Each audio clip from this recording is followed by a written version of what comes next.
आज आपने Barkot press conference रखी है और सारे पत्रकार साथियों को भी आपने बुलाया है। किस तरह की प्रेस कॉन्फ्रेंस देख रहे हैं आप? आज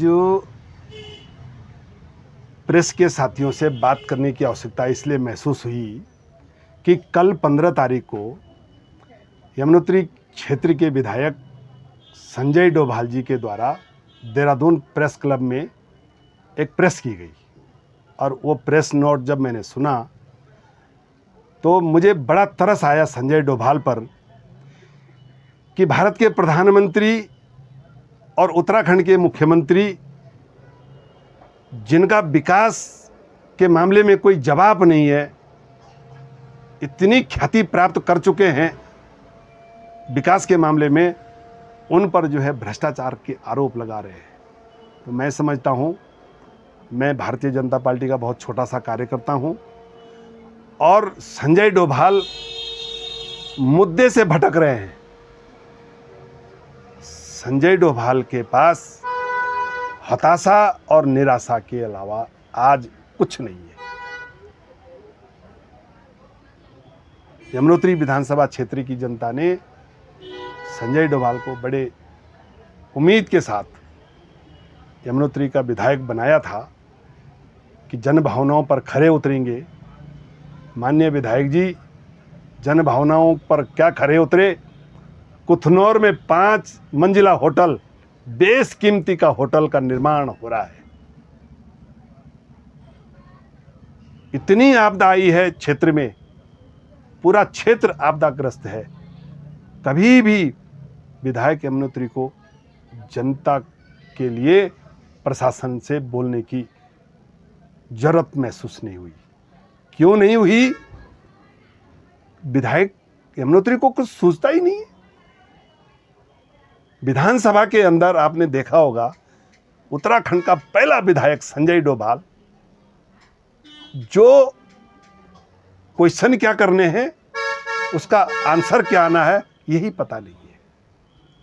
मुझे तो बड़ा तरस आता है यमुनोत्री विधानसभा क्षेत्र की जनता पर, खुद अपने पर, कि ऐसे नकारा विधायक को हमने भारी भरकम मतों से विधानसभा में भेजा।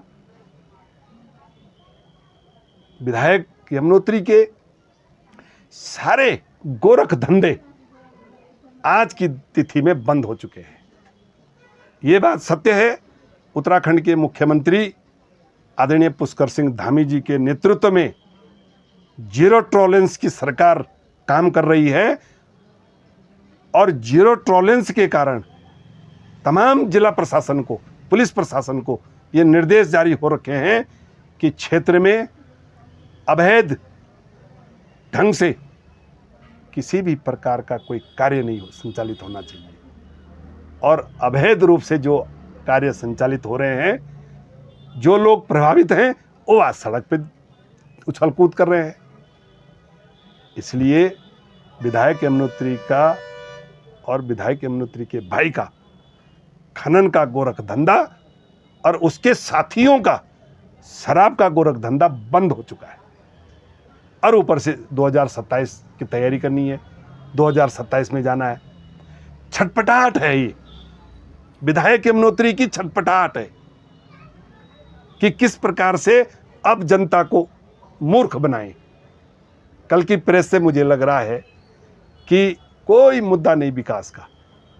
जब माननीय मुख्यमंत्री जी बड़कोट आए थे, मंच से चिल्ला चिल्ला कर कह रहा था यमुनोत्री का विधायक कि माननीय मुख्यमंत्री जी, मैं आपका आभारी हूं, आपने 40 करोड़ रुपए फलानी योजना के लिए दिए, 20 करोड़ रुपए फलानी योजना के लिए दिए और मैं आपसे 5 मांगता हूं और आप 25 देते हैं। हम भी खुश हो गए कि हमारे माननीय मुख्यमंत्री जी और हमारी सरकार सबका ध्यान रख रही है, तो यमुनोत्री का भी विकास हो रहा होगा। हमें क्या पता कि ये विकास तो संजय डोभाल और संजय डोभाल के भाई का हो रहा है। मैं आप लोगों के माध्यम से बहुत स्पष्ट रूप से कहना चाह रहा हूं कि प्रशासन हो या पुलिस प्रशासन हो, किसी भी व्यक्ति के दबाव में काम नहीं कर सकता है। जो साफ सुथरे काम होंगे वो काम दिखाई देने चाहिए और वो होने भी चाहिए। चाहे विधायक हो, विधायक का भाई हो। कितनी आपदा आ गई नगर पालिका क्षेत्र को देख लीजिए, सारे रास्ते बंद हैं। मैं जिलाधिकारी उत्तरकाशी से बात कर रहा था क्षेत्र भ्रमण के दौरान, जरा देखिए, कोई सुध नहीं यमुनोत्री के विधायक के भाई की। विदेश की यात्रा पर घूम रहे हैं, क्या मतलब है? तो मैं ये कहना चाह रहा हूँ कि क्षेत्र के जो नौजवान हैं भ्रमित न हो, ये सड़कों में बुलवा के, ये सड़कों में उछल कूद करवा के आप लोगों को दिशा विहीन कर रहे हैं, और अपने बच्चे इनके बढ़िया बढ़िया यूनिवर्सिटियों में पढ़ रहे हैं, विदेश पढ़ रहे हैं, और औरों के बच्चों को सड़क में अपने कामों के लिए उछल कूद करवा रहे हैं। नगर पालिका का चुनाव का परिणाम आपने देख लिया, सारे वोटर बाहरों से बुलवा के रिजल्ट को अपने पक्ष में कर लिया। हमें कोई एतराज नहीं, जनता का मत है, हमें स्वीकार है, लेकिन काम तो करो, नगर में तो रहो। कुछ नहीं, एक सूत्री कार्यक्रम है, यमुना नदी को चीरना और यमुना नदी का दोहन करना।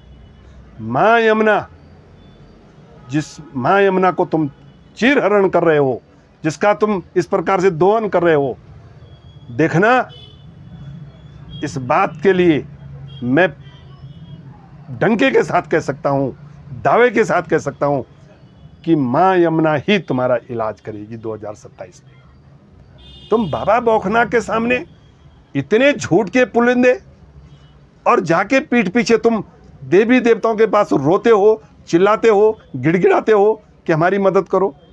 बाबा बौखनाथ भी तुम्हारी कैसी मदद करेगा, ये आने वाला 2027 ही बताएगा। राव जी, आपकी नाराजगी कहीं ना कहीं यमुनोत्री विधायक से भी है, और आपने भी नगर पालिका का जिक्र किया है।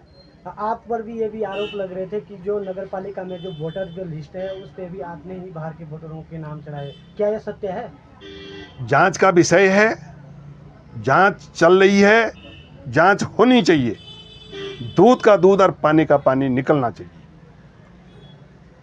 यदि मेरे द्वारा वोटर लिस्ट में नाम चढ़वाए गए तो वो नाम चढ़ाए गए जो छूटे हुए थे। मैंने डामटा, कंडारी, पुरोला, नैनबाग के नाम थोड़ी चढ़वाए।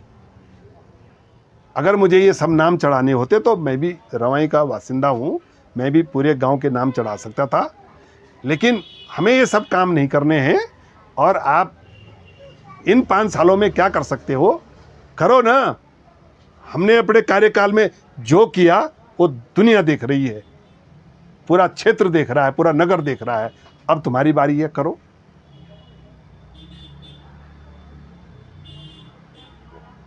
अभी एक दो सवाल और है। राव जी, ये भी सुनने में आ रहा है कि 27 में आप भी भाजपा से टाल ठोक रहे हैं यमुनोत्री विधानसभा से, क्या यह सत्य है? देखिए, मैं कोई ताल नहीं ठोक रहा हूं। मैं भारतीय जनता पार्टी के कार्यकर्ता होने के नाते ये ताल जरूर ठोक रहा हूं कि जिस व्यक्ति को भारतीय जनता पार्टी का टिकट मिलेगा वो डंके के साथ जीतेगा और यमुनोत्री का विधायक बनेगा। अब जनता को समझ में आ गया है कि राष्ट्रीय पार्टी होती है और क्षेत्रीय दल और इंडिपेंडेंट लोग इंडिपेंडेंट होते हैं। इसलिए कोई किसी प्रकार की कोई भ्रांति नहीं है। भारतीय जनता पार्टी जिस व्यक्ति को, जिस कार्यकर्ता को, जिस नेता को टिकट थमाएगी उसको जिता के विधानसभा में भेजेंगे। इस बार पंचायत चुनाव में सुखदेव राव जी ने विधायक संजय डोभाल को आस्तीन का सांप बोला, क्या यह सत्य है? देखिए, ये दुनिया जानती है सुखदेव सिंह रावत ने क्या बोला। ये तो पूरा रवाई बोल रहा है कि संजय डोभाल वास्तव में आस्तीन का सांप है। आज जो आदमी उसको नहीं पहचान पाया, वो जब परसों यहां धरने में बैठे,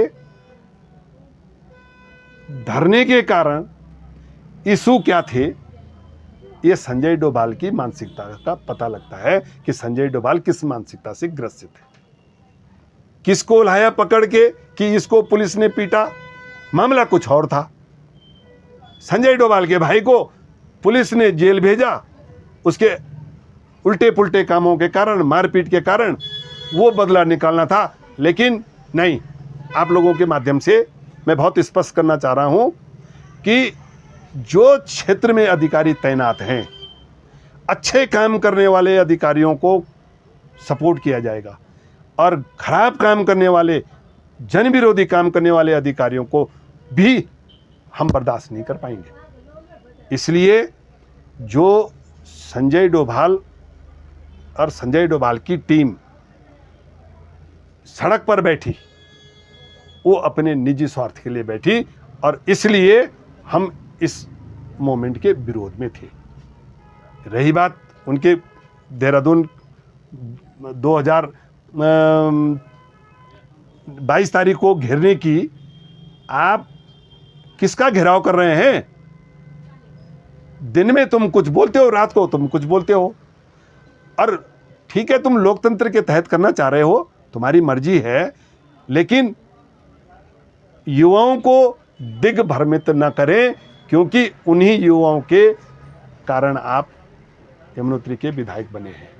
मैं आप लोगों के चैनल के माध्यम से एक संदेश देना चाह रहा हूं यमुनोत्री विधानसभा क्षेत्र की जनता को और नगर पालिका क्षेत्र की जनता को। आने वाले समय में, अब समय नहीं रहा है, 2027 बहुत नज़दीक है, आने वाले समय में ऐसे लोगों के लिपड़ी चुपड़ी बातों पे, रोने धोने पे ना आए। देखो, यमुनोत्री का विधायक बात करना ही नहीं आता है, अपनी बात रखने का तौर तरीका ही नहीं आता है, क्या बात करेगा? और हमारा नेतृत्व कर रहा है। पूरे उत्तराखंड में यमुनोत्री विधानसभा के क्षेत्र की जनता की जग हंसाई हो रही है कि देखो इस विधायक के हाल, जो बात करने का लहजा नहीं अभी तक समझ पा रहा है, कर पा रहा है। तो इसलिए मैं आप लोगों के चैनल के माध्यम से ये आग्रह करना चाह रहा हूँ कि आने वाले समय में आप बढ़िया व्यक्तित्व का चुनाव करें, जो विधानसभा में जाके हमारी आवाज़ के रूप में शेर की तरह दहाड़े और क्षेत्र के विकास के लिए दिखाई दे। रावत जी, हमेशा से जो निर्दलीय प्रत्याशी होते हैं या निर्दलीय विधायक या कोई भी व्यक्ति होते, प्रतिनिधि होते हैं, उनका हमेशा से आरोप रहता है आपकी सरकार पर, भाजपा सरकार पर, कि वो ज़बरदस्ती या फिर जानबूझकर निर्दलीय जो विधायक होते हैं उनको पारित नहीं करते हैं विकास कार्य जो होते हैं। तो उस पर आपका क्या कुछ कहना है, ताकि आप आगे की राजनीति कर सकें?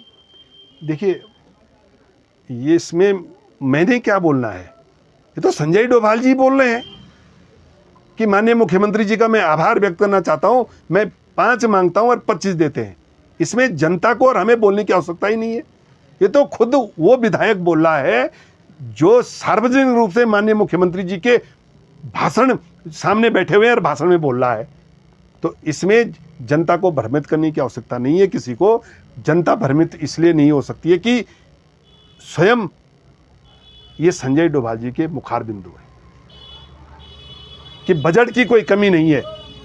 मैं उस बजट को कहां डालना हो, ये संजय डोभाल जाने।